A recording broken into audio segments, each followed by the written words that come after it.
still go. Even when you feel slow, you can still go. Even when there's no hope, you can still go. I never answer to no, man, I still go. Go, go, go, go, go, go, go, go. Brian Giles from Brian Giles MTG, and this is our second video of Monday for Brothers War spoiler hype cards.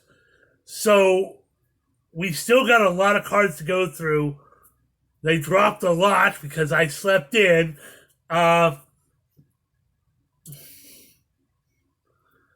First up is Mightstone's animation.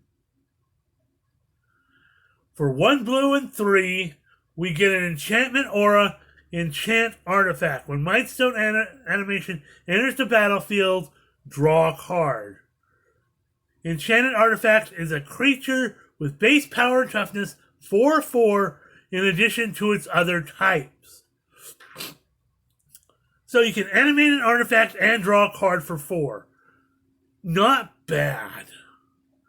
Next up is another very cool common in Urza's Rebuff. 2 blue and 1 for an instant. It reads, choose one. Counter target spell or tap up to 2 target creatures. That is absolutely powerful. A new counter spell with a choice.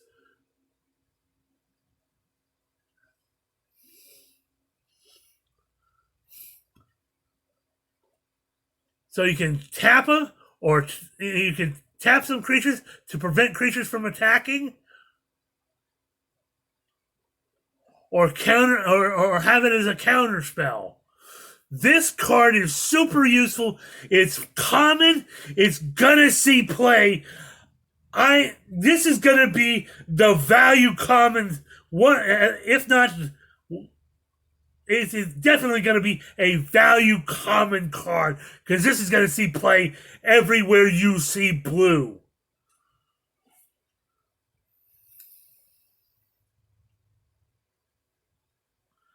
Next up, we have Ashnod's Intervention.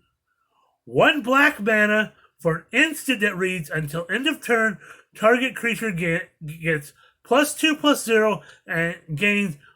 When this creature dies or is put into exile from the battlefield, return it to its owner's hand. So a very cool recursion card.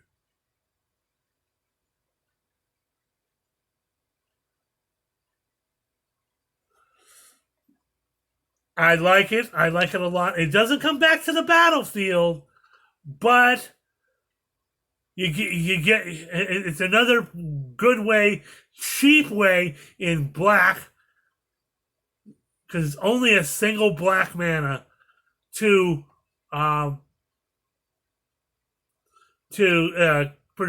only give your black creatures a boost, but to protect them in case they get killed or exiled. So yeah, we like that. Next up, we have Disciples of Gix. Now, do we really want to know people that are actually following this dude? 2 black, 4 colors for a 4/4 Phyrexian human. When Disciples of Gix enters the battlefield, search your library for up to 3 artifact cards and put them into your graveyard, then shuffle. I can think of a deck. I can think of a deck this could go in the Warhammer 40k Necron deck. That's ugly. That's just ugly. That's an ugly card. Next up, we have Gix's Caress. Do you really want him touching you? I could say some political things here, but I'm not going to. For 1 black and 2, you get a sorcery that reads, target opponent reveals their hand. That player chooses a non-land card from it. That player discards that card and created a tapped Power Stone token. So something akin to Duress, and you create a Power Stone token.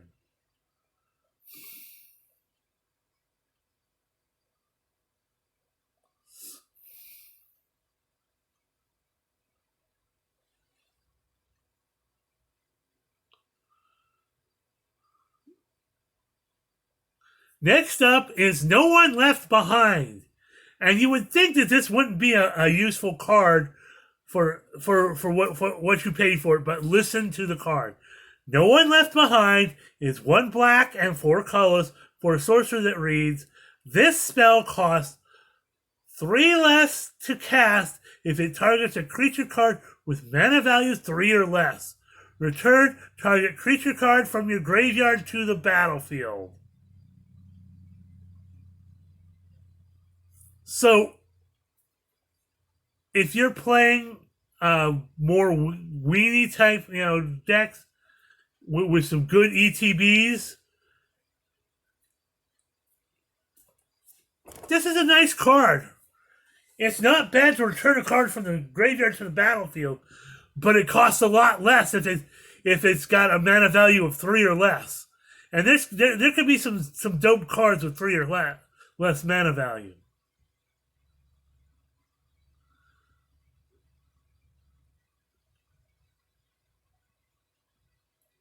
Next up, we have Power Stone Fracture. For 1 black and 1, we have a sorcery that reads, as an additional cost to cast this spell, sacrifice an artifact or creature. Destroy target creature or planeswalker. Now, I can think of this as being super useful in the Oni Sack deck, where you're creating, artifacts, blood tokens, all sorts of things, and you can destroy creatures and planeswalkers for very cheap. I see this as super useful. It's common. I'm not unhappy with it.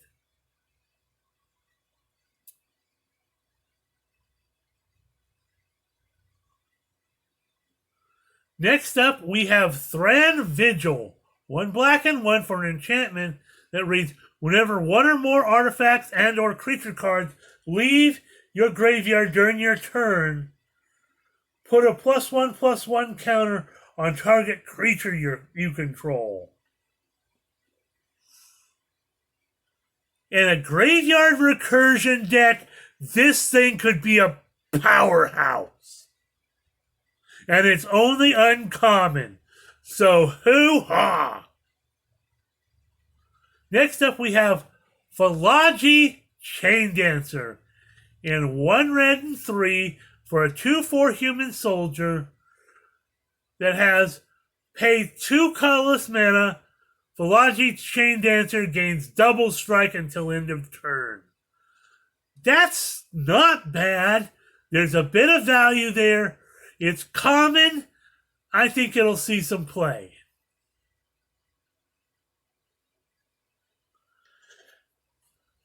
Next up is another common card that you should be hyped about. This is Mishra's Domination. 1 red and 1 for an enchantment aura that reads enchant creature. As long as you control enchanted creature, it gains +2/+2. Otherwise, it can't block. So this is a super useful, very cheap enchantment that gives a powerful boost to you and a super not powerful thing to your opponent if you choose to put it on your opponent's creatures.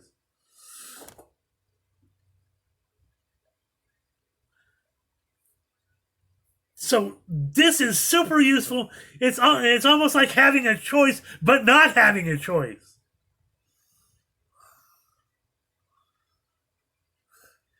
You get to choose, whether you play it on your creature or your opponent's creature. And if your opponent chooses your creature, you know, if they steal your creature, they get the negative effect. So that is super dope. Next up, we have Pyrrhic Blast. 1 red and 3 for an instant that reads, as an additional cost to cast this spell, sacrifice a creature. Am I sensing a theme again? Pyrrhic Blast deals damage equal to the sacrificed creature's power to any target, and you draw a card. So, again, you know, this is it. This is in red, you know, in Urza's colors.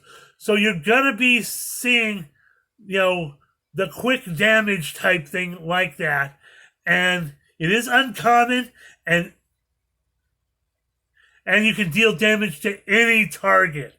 So you're probably gonna find a lot of use for it, especially if you're sacking big creatures.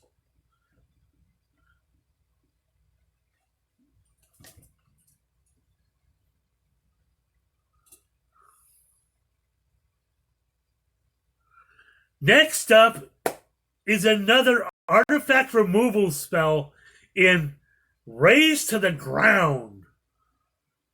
1 red and 2 for a sorcery that reads, this spell can't be countered. Destroy target artifact. If its mana value was 1 or less, draw a card. So for weenie cards, especially if you're targeting somebody's, you know, Mishra's Bauble, you know, stuff with 0 or 1 or 1 casting cost artifacts. This thing lets you draw a card. So I'm not unhappy with it. And it's common. Next up is Sibling Rivalry.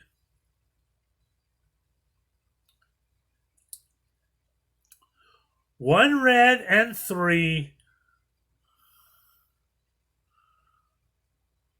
for a sorcery that reads, gain control of artifact or creature until end of turn, untap it and gains haste till end of turn, and create a tapped Power Stone token. So, yeah, we kind of suspected there might be some creature theft in this set because of stuff like Mishra's Domination. Mm-hmm. So next up we have Mishra's Research Desk. 1 colorless for an artifact that reads, pay 1 colorless, tap it, sacrifice it, exile up to the top 2 cards from your library, choose one of them. Until end of turn, end of your next turn, you may play that card. And you can unearth it for a red and a colorless. So, that's interesting. Next up, we have Epic Confrontation. 1 green and 1.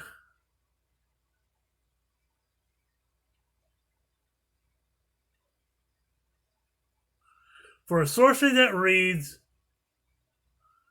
target creature you control gets +1/+2 until end of turn. It fights target creature you don't control. So a fight spell. Not bad. It's cheap. You get a +1/+2. I'm not unhappy with it. We've seen this kind of card before. I like it.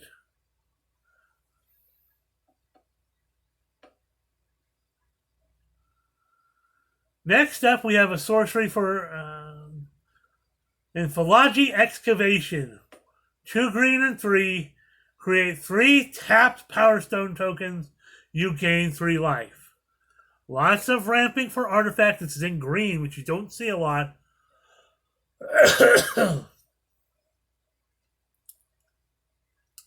So, I'm not unhappy with it. Next up, we have another super powerful common reprint that I am absolutely happy to see in this set in Fog of War. 1 green and 2 for an instant that reads, you gain 1 life for each creature on the battlefield. Prevent all combat damage that will be dealt this turn by creatures with power 3 or less. Fog of War is super powerful. We haven't seen it in a long time. I like this reprint. I have a feeling that this will be another value common card. Next up, I am hyped. This is a mind-blowing common card. You are gonna blow your mind for it. This is 4 eyes and 2 hands to the head.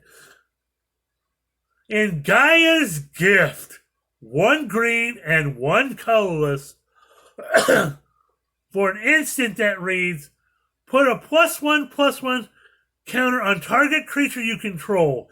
It gains reach, trample, hexproof, and indestructible until end of turn.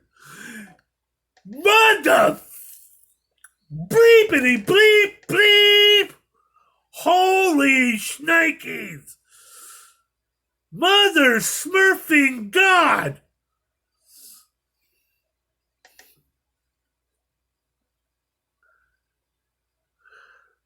That is the dopest of dope cards, and it's common.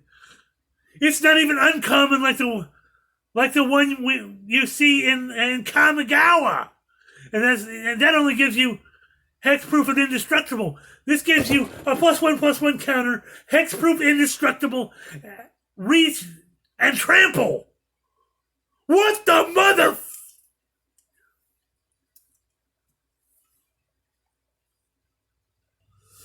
This is insanity!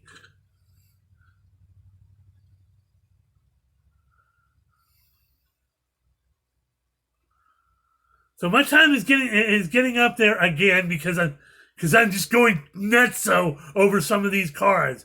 And the next card is another card that I'm going kind of nutso over. Not quite as much as Gaia's Gift. Gaia's Gift, that's just absolute craziness. Next card is Obstinate Baloth. 2 green and 2 for a 4/4 creature beast. When Obstinate Baloth enters the battlefield, you gain 4 life. If a spell or ability an opponent controls causes you to discard Obstinate Baloth, put it onto the battlefield instead of putting it into your graveyard. That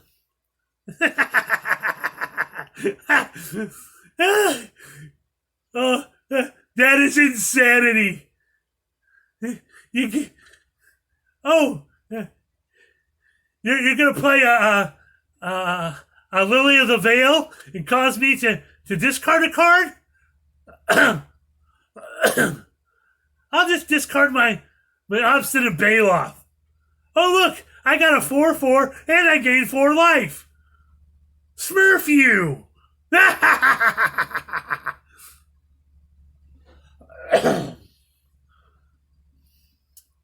And it's an uncommon, so I like that. That's hype. Next up, we have another hype common card I like a lot. Tanos' Tinkering. For 1 green and 3, you have an instant that reads, put 2 +1/+1 counters on target artifact, creature, or land you control. Untap that permanent. If it isn't a creature, it becomes a 0/0 creature in addition to its other types. So it becomes basically a 2/2 for any creature or land. A 2/2 creature. That is dope.